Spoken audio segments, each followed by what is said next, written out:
কিন্তু আপনাদের একটা জিনিস মানতে হবে, আমি তো মিটিং করে বলেছিলাম আমরা রিভিউ করব, কোর্টের ব্যাপারে আমাদের আইন মেনে চলতে হয়, একটা বাধ্যবাধকতা থাকে, এটা সবাইকে বুঝতে হবে।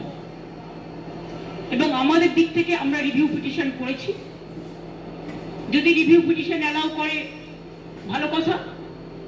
আমরা চাইব আমাদের আইনজীবীরা চাইবেন তাদের মতো যাতে ওদের চাকরি থাকে, কিন্তু সেখানে কোর্ট যদি কোনো ডিসিশন নেয় তাহলে আমি বলতে পারি না যে আমি মানবো না, কারণ কোর্টের ডিসিশন মানতে আমরা বাধ্য।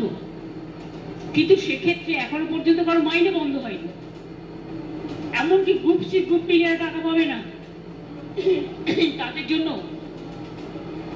একটা স্কিম করে টাকা দেওয়া হচ্ছে। তার উপরে আমি জানি না, আমার একটা জিনিস খুব খারাপ লাগে, যারা উস্কাচ্ছে তারাই কিন্তু মামলাটা করেছে ওদের বিরুদ্ধে।